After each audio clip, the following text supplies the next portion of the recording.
Perkenalkan, nama saya Virgia Puspa Aurora Nafi dengan NIM 13124000097. Perkenalkan, saya Kisha Sekara Cingalistia dengan NIM 13124000094. Perkenalkan, nama saya Stanley Haribubra dengan NIM 13124096. Perkenalkan, saya Nasrin Alaudin dengan NIM 13124000095. Di sini saya akan menjelaskan biografi dan awal perjalanan karir politik Dipa Nusantara Aidit. Dipa Nusantara Aidit lahir pada tanggal 30 Juli 1923 di Belitung. Waktu masih kecil, ia bernama Ahmad Aidit, dan orang-orang yang sudah akrab dengannya biasa memanggil dengan sebutan Ahmad. Dipa Nusantara Aidit lahir dari pasangan Abdullah Aidit dan Mailan. Ayahnya pernah memimpin gerakan pemuda di Belitung melawan kekuasaan kolonial Belanda.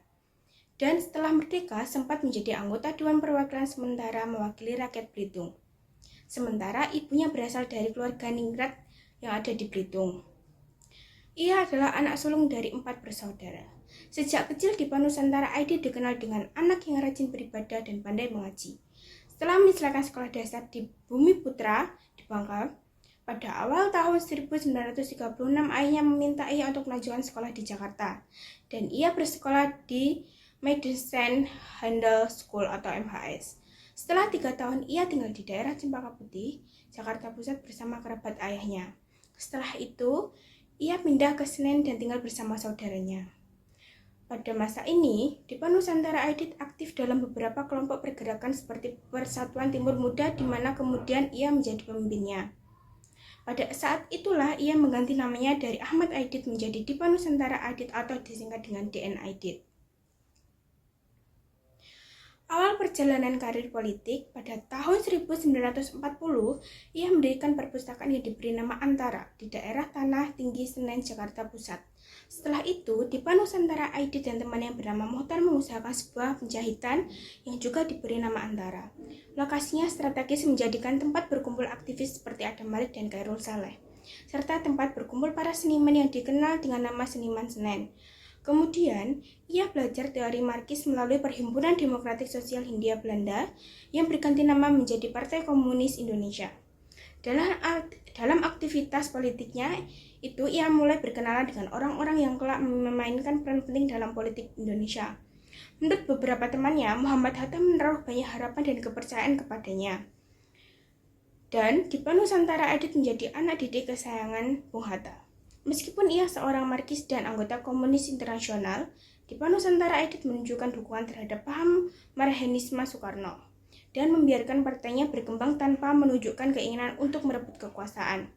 Sebagai balasan atas dukungan terhadap Soekarno, ia berhasil menjadi sekjen PKI dan kemudian menjadi ketua. Di bawah kepemimpinannya, Partai Komunis Indonesia menjadi partai komunis ketiga sebesar di dunia. Ia mengembangkan beberapa program untuk berbagai kelompok masyarakat, seperti Pemuda Rakyat, Kirwani, Barisan Tani Indonesia, Lekra, dan masih banyak lainnya. Dalam kampanye pemilu tahun 1955, Dipa Nusantara Aidit dan PKI berhasil memperoleh banyak pengikut dan dukungan karena program-program mereka untuk rakyat kecil Indonesia. Dalam waktu berikutnya, PKI menjadi penyeimbang dari unsur-unsur konservatif di antara partai-partai Islam dan militer. Berakhirnya sistem parlemen pada tahun 1957 semakin meningkatkan peran PKI. Karena kekuatan ekstra parlemen mereka, ditambah karena koneksi Dipa Nusantara Aidit dan pemimpin PKI lainnya yang dekat dengan Presiden Soekarno, maka PKI menjadi organisasi yang sangat penting di Indonesia. Di sini saya akan menjelaskan materi selanjutnya, yaitu konsep demokrasi menurut Dipa Nusantara Aidit. Di dalam buku karya Dipa Nusantara Aidit yang berjudul Menempuh Jalan Rakyat adalah sebagai landasan ideologis perjuangan Partai Komunis Indonesia atau PKI dalam mencapai perubahan sosial dan politik di Indonesia.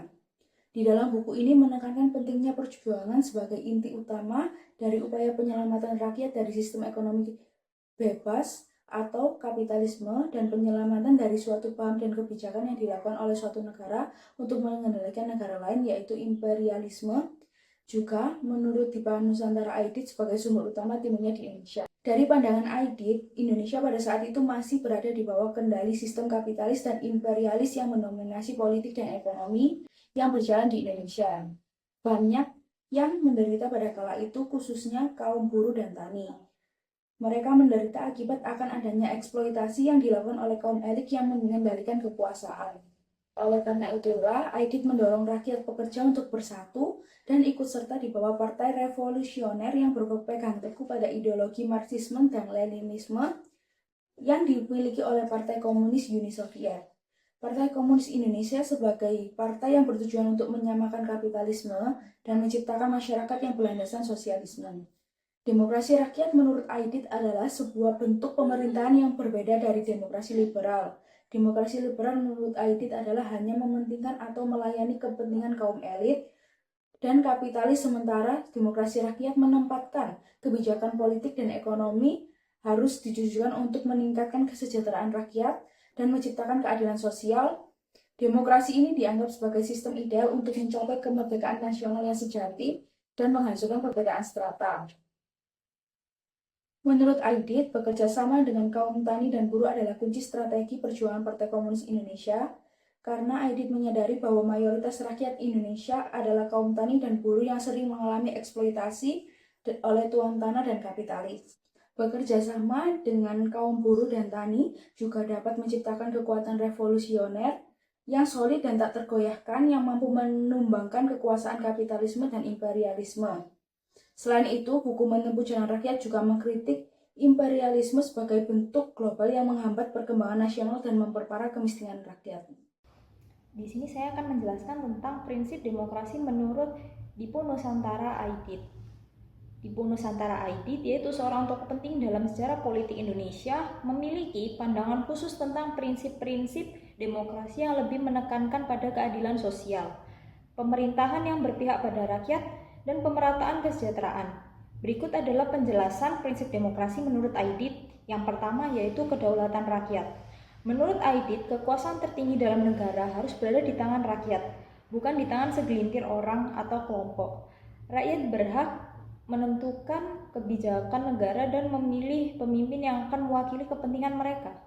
Ini menegaskan bahwa demokrasi harus memberi kekuasaan kepada rakyat, bukan kepada elit politik. Yang kedua, pemerintah berdasarkan rakyat. Demokrasi harus menjamin bahwa pemerintahan dijalankan untuk kepentingan rakyat. Pemerintah tidak boleh hanya berfokus pada kepentingan sekelompok orang, melainkan harus bekerja untuk kesejahteraan bersama. Oleh karena itu, dalam pandangan Aidit, pemerintah harus aktif dalam memenuhi kebutuhan dasar rakyat seperti pendidikan, kesehatan, dan pekerjaan. Yang ketiga, persamaan di hadapan hukum. Prinsip ini menekankan bahwa setiap warga negara harus diperlakukan sama di hadapan hukum, tanpa ada diskriminasi berdasarkan status sosial, ekonomi, atau politik. Hukum harus berfungsi untuk melindungi semua rakyat secara adil dan tidak boleh ada perbedaan perlakuan antara orang kaya dan miskin. Yang keempat, kebebasan berpendapat. Demokrasi yang sejati menurut Aidit juga mencakup kebebasan bagi rakyat untuk menyatakan pendapatnya, baik dalam bentuk kritik terhadap pemerintah maupun dalam menyuarakan ide-ide sosial atau politik. Kebebasan ini harus dijamin oleh negara dan rakyat tidak boleh takut akan represi atau pembalasan jika mereka mengemukakan pendapat mereka. Yang kelima, keadilan sosial. Aidit menekankan pentingnya terciptanya keadilan sosial di mana negara harus memastikan pemerataan kesejahteraan dan kesempatan yang adil bagi semua warga negara. Ia berpendapat bahwa demokrasi yang hanya mengutamakan kebebasan politik tanpa keadilan sosial tidaklah cukup. Demokrasi yang sejati harus berusaha mengurangi kesenjangan antara kaya dan miskin serta memperjuangkan kesejahteraan seluruh rakyat. Demokrasi ekonomi yang keenam yaitu demokrasi ekonomi.